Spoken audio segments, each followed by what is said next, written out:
tarde, meu nome é Helena Marque. Eu vou falar um pouco sobre o tema Datas do fim da escravidão. No começo do século XIX, os principais países europeus pararam de traficar para o Caribe. Também no começo do século XIX, o tráfico negreiro da África para os Estados Unidos foi proibido. E logo depois disso, houve o fim do trabalho cativo. Na Colômbia e na Venezuela, a escravidão foi extinta com um decreto de Simão Bolívar. Nas colônias europeias do Caribe, a escravidão foi abolida aos poucos, como exemplo disso, na colônia inglesa, que a escravidão foi sendo extinta entre 1833 e 1838. A escravidão no Caribe acabou, pois os proprietários tinham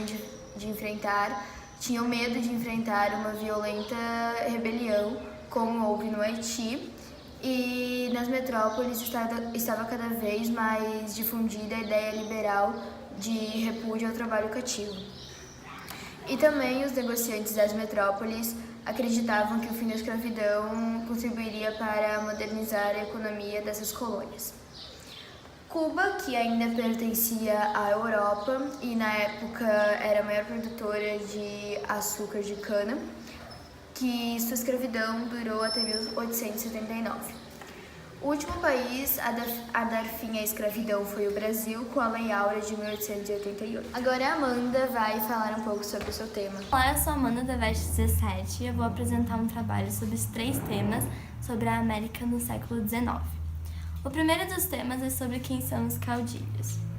Na América Latina, no século de 2019, o voto em vários países era um voto censitário, ou seja, os mais pobres não conseguiam votar porque não tinham dinheiro suficiente para pagar. E alguns países nem sequer tinham um voto. Isso acabava gerando que os governantes eles chegavam ao poder a partir de um golpe de Estado. Mas para esse golpe acontecer, eles tinham que ter o apoio de fazendeiros, camponeses e, com certeza, do exército. Eles dominavam as principais cidades, invadiam o palácio do governador e derrubavam o antigo presidente. Quem eram os caudilhos, afinal? Os caudilhos, eles eram rebeldes que tinham participado de guerras contra a presidência e eles promoviam reformas a favor do povo.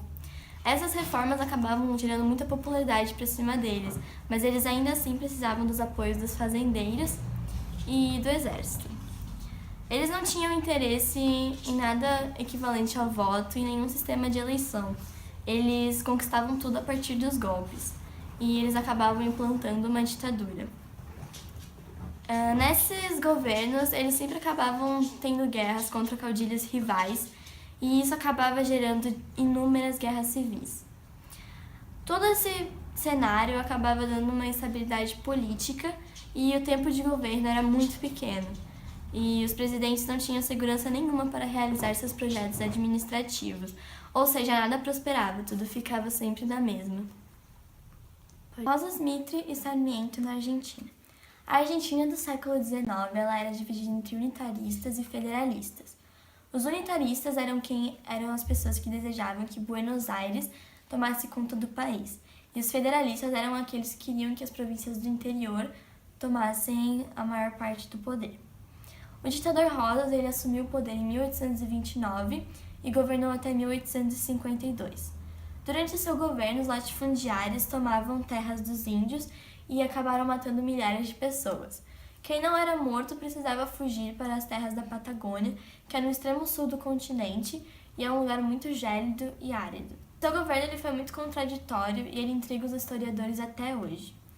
Em 1852, várias províncias do interior da Argentina derrubaram o governo de Rosas.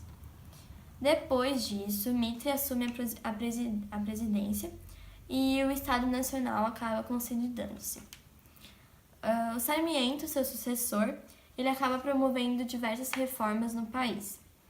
Ele era um grande intelectual que escreveu uma grande obra para a Argentina e nesse livro contém várias ideias positivistas da época e ele também fala sobre os caudilhos serem um povo muito bárbaro e que não deveriam representar a nova Argentina.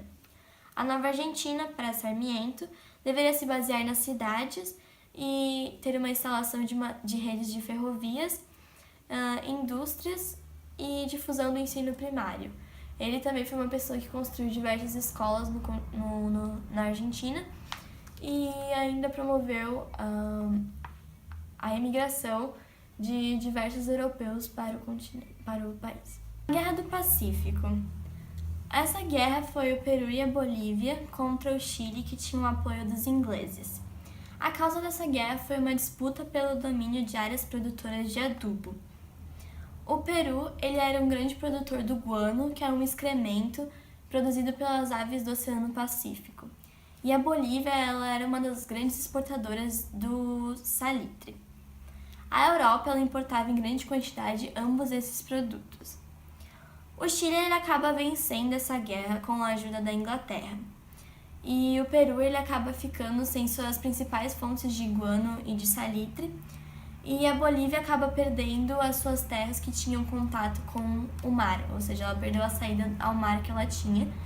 E esse é um dos motivos de maiores conflitos da Bolívia até hoje em dia, porque ela ainda quer essas terras de volta.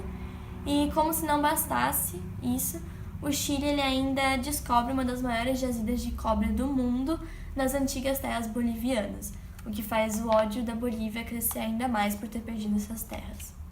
Então, agora vamos falar sobre o tema expansão e imigração nos Estados Unidos da América. Na época da sua independência, o território dos Estados Unidos era muito menor do que é hoje. Ele se limitava ao território das 13 colônias, que ficava na costa do Oceano Atlântico. E ao longo dos anos ele foi se expandindo cada vez mais e mais até se formar o que é hoje. Ele teve a sua expansão pelo fato de muitos imigrantes ter vindo para os Estados Unidos. Esses primeiros imigrantes a ocupar aqueles territórios foram os imigrantes europeus, principalmente os ingleses, irlandeses, italianos e alemães. E eles emigraram para os Estados Unidos para fugir da pobreza da Europa. Eles geralmente eram camponeses, artesãos ou operários e eles acreditavam numa nova vida na América. Os Estados Unidos foi o país que mais recebeu imigrantes e os historiadores acreditam que em 1820 e 1920 ele recebeu mais de 25 milhões de estrangeiros. Eles imigravam para os Estados Unidos, pois a facilidade de conseguir terras era muito grande, ainda mais quando o governo dos Estados Unidos criou a lei Homestead Act, que em 1862, que decretava que se o dono da terra abandonasse e outra pessoa viesse cultivar nela, essa terra passaria para essa pessoa. Quando esses imigrantes chegavam à América, eles formavam caravanas de carroça e partiam para o Far West, ou Faroeste. E muitos deles viravam cowboys e se fixavam nas planícies centrais e se dedicavam à criação de gado. Outros iam para da costa do Oceano Pacífico, na Califórnia, onde em 1848 descobriu-se muito ouro. Agora fiquem com a explicação da Franciele. Boa tarde. Ao falar da Guerra Civil, nós reportamos ao Estado do Sul que anunciaram a seção, ou seja, a separação. Esses estados queriam criar um novo país, onde a escravidão seria abolida. Mas os estados do norte não aceitaram essa situação. Sobre a corrida do ouro, foi quando os países descobriram que havia muito ouro no Brasil. Aí, todo mundo ficou com muita vontade de ficar rico, né? Então, começou a encher de estrangeiros nessa terra de ouro. Na formação do território atual, ainda no século XIX, também por meios diplomáticos, o governo brasileiro espantou os estrangeiros sobre uma parte importante do território nacional, por volta de 50, onde surgiu um plano de ocupação da Amazônia por latifundiários americanos. A diplomacia brasileira agiu com energia, fortificando a foz do rio Amazônia, estabelecendo um plano de colonização e impedindo a chegada desses estrangeiros. falar sobre o tema o abolicionismo e o Ku Klux Klan. Na metade do século XIX, o abolicionismo teve grande impulso, pois ele era a favor do fim da escravidão. O abolicionismo realizava comícios, escreviam em jornais e livros e elegiam políticos para defender as suas ideias.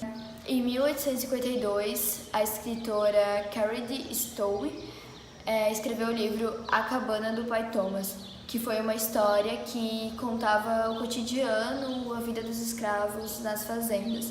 Esse livro emocionou muita gente, muita gente ficou chocada com a realidade dos escravos. O Estado nortista, que não tinha escravos, eles apoiavam o abolicionismo. E um exemplo disso foi John Brown, que em 1859 criou um grupo secreto de 20 homens, onde eles iam nas fazendas e nas propriedades libertar os escravos. Ele foi encontrado, foi preso e enforcado e foi julgado como traidor nacional. Isso incentivou bastante a fuga dos escravos e começou a surgir muitas fugas dos escravos. E quando eles eram apanhados pela polícia, eles eram torturados até a morte. Os latifundiários, que eram os escravistas do sul, eles acreditavam que o fim da escravidão, que eles seriam arruinados com o fim da escravidão. E com isso eles queriam criar um novo país separado do lado norte. Mas eles não aceitaram, os governantes do norte não aceitaram essa secessão. Após o fim da escravidão, não acabou com a humilhação dos negros. Até o século XX, o voto ele não era permitido para negros. Os negros não podiam frequentar certas escolas, restaurantes ou clubes. E se um branco e um negro tinham o mesmo serviço, o branco ganhava ainda mais que o negro, porque tinha bastante diferença salarial. Agora eu vou falar sobre o Ku Klux Klan, que foi uma organização terrorista, que eles queriam eliminar os negros dos Estados Unidos, e eles espancavam, incendiavam e assassinaram muitos índios. E quando eles eram presos, eles eram absolvidos pelos tribunais compostos por brancos racistas. Agora, a Duda explicará sobre o seu tema. Bom, a partir de agora, a gente vai falar sobre Abraham Lincoln, o Big Stick e a doutrina Monroe, Cuba e a emenda Platt e o Canal do Panamá. O Abraham Lincoln foi um presidente dos Estados Unidos. Ele foi eleito em 1860 e a família dele era bem simples e humilde e eles eram lenhadores. Ele se formou em Direito e era considerado um político moderado. Os estados do sul, como eram baseados na escravidão, sua economia era baseada na escravidão, e os estados do norte eram baseados em indústrias e trabalho livre. Os estados do sul não aprovavam muito o Abraham Lincoln porque eles acreditavam que ele instalaria o protecionismo alfandegário e o fim da escravidão. Governos que estivessem atrapalhando ou não concordassem com as políticas de negócio dos Estados Unidos eram duramente reprimidos por tropas norte-americanas. Essas agressões se chamavam política do Big Stick. Big Stick significa porrete em inglês. Em 1823, o presidente dos Estados Unidos, James Monroe, declarou a seguinte frase: "A América para os americanos", declarando assim que eram apenas americanos e cidadãos dos Estados Unidos. De certo modo, após isso, os outros povos da América não tinham mais o direito de se declararem americanos. Uma guerra declarada entre Estados Unidos e Espanha resultou na derrota da Espanha em 1898. Os Estados Unidos passaram então a controlar os governos de Cuba e Porto Rico, na América Central, e das Filipinas, na Ásia. Concedeu favores comerciais aos Estados Unidos e havia se tornado um país totalmente submisso. E, no fundo, havia se tornado uma colônia disfarçada norte-americana. O do domínio imperialista dos Estados Unidos sobre Cuba foi a Emenda Platt de 1901, uma lei feita por um senador norte-americano e que foi anexada na Constituição cubana. A emenda determinava que os Estados Unidos tinham o direito de enviar tropas para Cuba livremente.